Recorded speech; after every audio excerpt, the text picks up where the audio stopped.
In this episode, we have got a really simple, classic, clean, crisp cream ale, and it's up next.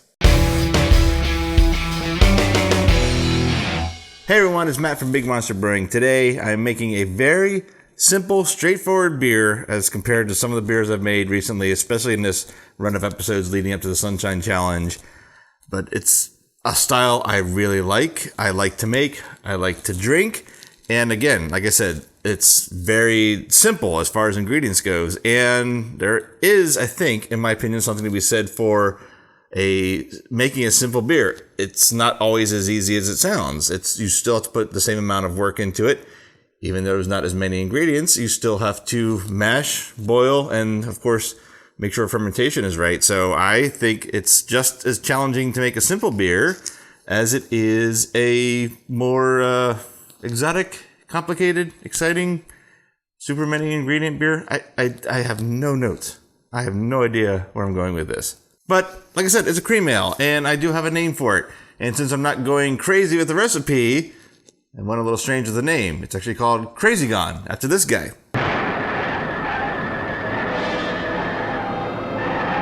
So let's get right into brewing. I'll list off the four. There are literally four ingredients if you don't count the yeast and the water, and it's 3 fermentables, which I'm going to weigh out and get to, 1 hop added twice, and then, well, there's the 4, and then of course yeast and water. So instead of me talking about what's in it, let's actually get to it. Let's start off with getting the grains together. Well, as promised, super simple grain bill. In fact, here's the only thing we're going to have to mill. That is 2 pounds, 0.15 ounces of 2-row pale malt. That is the only husk grain. Everything else, I guess you consider an adjunct, is their official name. So let's take a look here, starting with 5.45 ounces of flake corn, not corn flakes, which I just had to get that joke out of the way because I think I've seen that joke in every home brewer's forum at one point. So, there, it's done, it's over.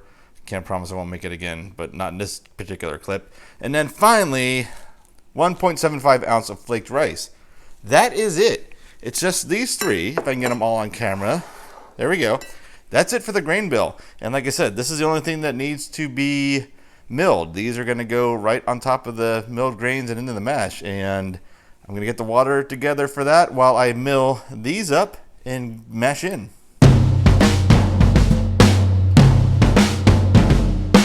We are all mashed in, so I'm going to go ahead and get the hops ready. We have 2 additions of the same hop. Going to be 60 and 10 minutes. And I didn't even say what hop it was. It's kind of one of those early mornings again. So it is Cascade, both additions. So let's get these weighed out. Really, really small additions, actually. So let's start with the 60-minute. Took all that time to set up the camera. And my scale went off. So, it was already set on the right thing too. Okay, so it's going to be 0.06 ounces for the 60-minute edition. And I've got a bag here, or a little pouch of sacks that might have 0.6, it might not, but I've got another big bag here to open if I need to. Oh, that's over. Talking and measuring these, my record is not great, as you may already know. So there we go. That's 0.059. That is as close as I'm going to get, I think, with hop pellets. So 10-minute edition is 0.08, and I think there's less in here than was in that 0.6. Oops, one shot off the table. Yeah, that's it for that one. Oh man, made a little bit of a mess. Let's see if I can. I don't think a single bit of that went to the cup. So we need 0.03 more. So let's open this new fresh bag of hops. I'm going to take oh, that smelled good. You didn't get to see that on camera. You wouldn't have smelled it anyway, so there's really no point. So there we go. 0.76. Let's see if I can find like a little pellet to put in there and get close. 0.081. I'll take it. So there we go. That is it. I will put a Warflock tablet in at 15 minutes But that is it for the boil additions, just these two. I just wanted to take a real quick second to show that I did clean up that hop dust, because if you've watched this channel, almost any of the episodes before, you've seen my cats crawl over everything. So hops, even in this tiniest little dust, can make them really sick and be pretty bad for cats and dogs. So did want to do like a little PSA / don't worry. As much as they drive me nuts, I'm not trying to actively poison them. So I did clean that all up, so they're fine. They'll be healthy enough to wreak their usual brand of havoc as I try to brew today. While we're waiting for the last quarter or so of the mash rest, I'll tell you about the yeast I'm going to use. And, well, I'm telling you about it, but I'm putting it plainly in camera. If it'll focus, there we go. It's the Dusseldorf Alt WLP 036 by White Labs. It's the yeast I propagated for the alt beer, and I still have 5 vials, and I looked on their style. What is it? The style? Man, what is it? I can picture the orange button on their website that you press for style. It's style something. This really has no bearing on this video, but I'm trying to remember, and it's driving me nuts. But whatever. The list of styles that this yeast is good for, better said than everything I just went through. Cream ale was on there. Man, that was a long road to get to that statement. So, gonna give it a shot. I've only ever made cream ales with dry yeast, I think. Maybe 1056, the Y yeast 1056, but not with this strain, that's for sure. So, gonna give it a shot. See if I like it better or worse or just as much as all my other versions of cream ale. Got the bag out of the cooler. It's draining now. Gonna do a bit of a form of vorloffing.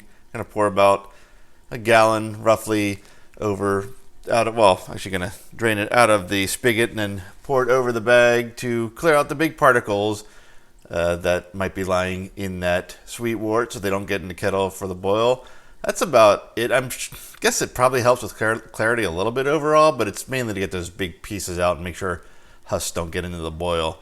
I used Vorloff, I used Vorflock for the boil finding or clearings, and then some findings if I feel going through all that effort for a 1 gallon batch to really clear it up. But definitely don't want those husks in for the boil, and that's the point. So I'm going to start that now.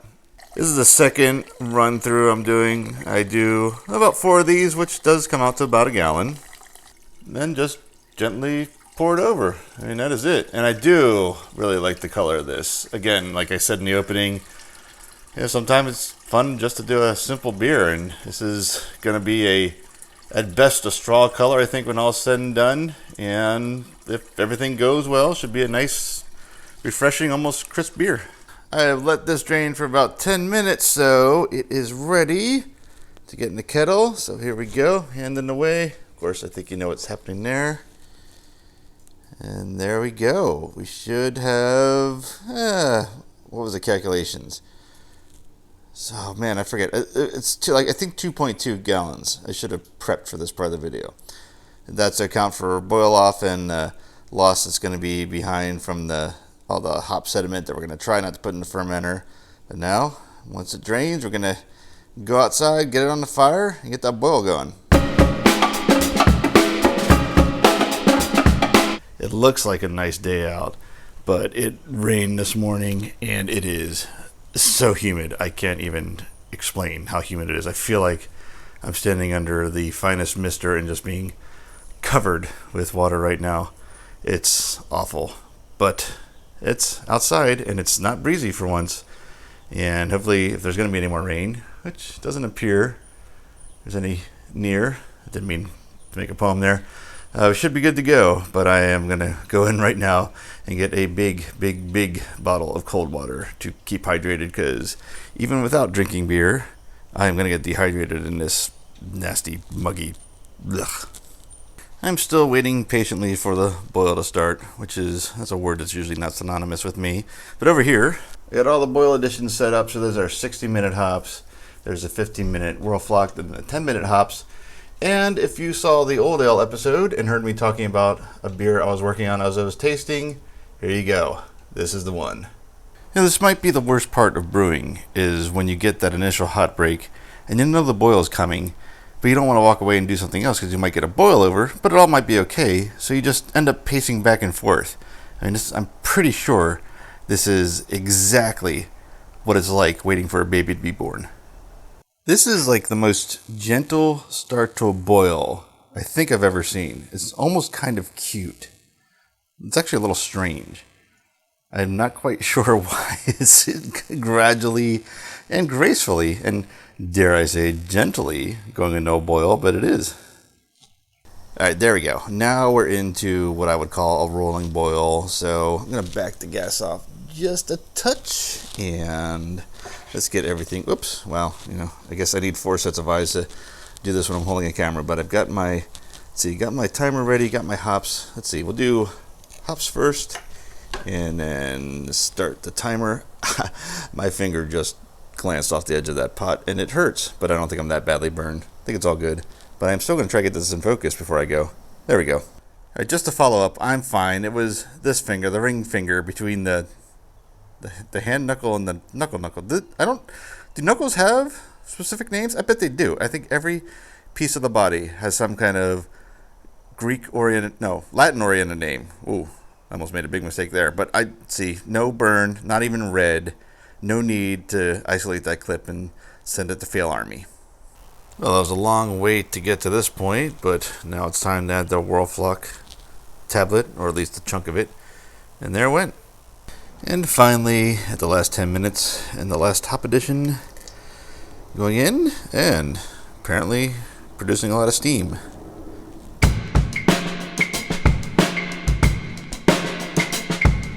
Really? Hello. It is tasting time for the cream ale, and this is, well, it's part, doesn't say 2, it's 3. For me, for you haven't seen any of this, and I'll explain really quick. I did a tasting video for this, and I thought I did it on the camera I'm doing on it now, but I either can't find it, lost it, or didn't actually hit the record button, which is very possible because I had recorded something earlier and the camera went to sleep on me, meaning I didn't hit record. So I know that's a thing now. I learned that a few days ago. So whatever happened to it, it's gone. So I'm doing it again. The other caveat story, the reason this is number 3 is because I have 2 brewing competitions coming up, and one beer that I thought was a shoo-in, like a no-brainer. Like, I know this beer, like I know the back of my hand. I want to enter it because I want to get some feedback. Something went wrong with it carbonation-wise. It's kind of a repeat of Harvester, and I got to figure out what is happening when that happens. And so I'm not going to submit those. So I went through the beers that I had enough bottles for to see what I want to enter, and the cream ale is definitely the one of all the ones I have enough bottles of to enter. In fact, there's enough to do 2, but just enough to do 2 bottles. So I had 8 bottles. I used 1 bottle for the initial tasting that didn't get recorded. I used 1 bottle to figure out what I wanted to enter into competition. That leaves the 6 bottles that I need for competition. So this is what I have left over from that tasting of figuring out what I'm sending to competition, and this is what I'll use for this tasting video. So unfortunately, we don't get the traditional pop of the cap and you get the hiss, and you don't see that. You can see the collar, but it did have an okay head on it. It had about a finger's width of head that held for a decent amount of time. Not forever, but it dissipated into a pretty tight collar of really tiny bubbles. Now, I have been since trying to rouse the head back up, and as you'll see here, I can kind of bring it back to life, but it's not going to hold very long. But the carbonation's still in there, and I can bring it out. In fact, if I do that too many times, though, it's going to be gone for good. But you can see there is carbonation in it, not like the one that this is replacing in the competition. So let's get the tasting. This will be rather quick because I just tasted it, so I don't really need to find the words I'm looking for, but I'll just refresh my memory. And the first thing I get is that there's definitely a clean aroma from it. There's that like beer alcohol, not boozy. You can get a booziness from a beer, but not this. This is like that. You can sense that it's an alcoholic drink. You also sense that it's a beer. There's no question about that. There's no weird esters or off flavor aromas or any kind of adjuncts. It's nice, clean beer smell with a little more than a hint. I guess you call it like a noticeable corn aroma from the flake corn that we put in it, I'm sure. And that's, I don't have to dig for it, but it's definitely not overwhelming. It's not super potent. But it's definitely there. As far as the taste goes, and I'm always happy to refresh my memory on the taste of a beer. It's quite clean. I'm not detecting any flaws from process, but that's me. I'm not a certified nor experienced judge at all. I just know what what beer tastes like, like any other beer drinker. I'm not noticing any flaws. I'm not saying that the judges won't. There may be something there. I'm not finding them. I'm curious to see what they say. The corn taste is there. It's not as noticeable as the aroma. It's stronger in the aroma than the taste, but it's there. And even now, it's still colder than the room. It's cool, but it's the temperature has increased on this a lot since I drank it earlier and had gotten the camera set up and everything. But it's still got that crispness to it without it being obviously a lager because it's still an ale. Very clean, got the corn taste. No specific hop flavor. Like I can't pinpoint an earthiness, citrus, or anything like that. It's just enough hops to make the beer its entire profile to give that bitterness on top of the malts that we used in the grist. So it's a cream ales, or usually referred to as one of those lawnmower beers, and that's what I would call this. I would pop, if I had enough bottles, I would pop a bottle of this open after being outside for a while. And what else can I say about it? The body? I didn't mention the body. I will say the difference in the temperature now is that it's closer to a medium body. Before it was like light to medium, almost light when it was super, super cold, like right out of the fridge. So the body's increased a little bit. That's probably also because the temperature has risen. And the color, of course, I didn't even talk about that. You can see the color is pale gold. It is clear. I don't remember if I find this one or not. I don't remember. I'll have to check my notes. But either way, finding it or letting it sit, it's cleared out really well. And that's it. I'm happy with this beer. Happy enough that I'm going to send it off to 2 competitions in replacement of another beer that I thought was going to head to competition. So that's it. I might as well finish this off now. This was a full bottle pour, and you can see we're down to the last third of it. So no sense in wasting it, considering I can't have this particular batch again now. Only those judges will have it. And with any luck, they'll have it 3 times. It'll get the best of show. I don't have delusions that will happen, but stranger things have happened, I think. Anyway, okay. That is it. Thank you for watching. If you haven't already, please subscribe and hit that alarm bell next to the subscription button, because I will be following up on this beer and all the other beers that I've entered into competition, good or bad. Let you know what an experienced and educated and certified palate thought of these things compared to what I've reported on the show. So that is it. Thank you again for watching, and I'll see you in the next episode.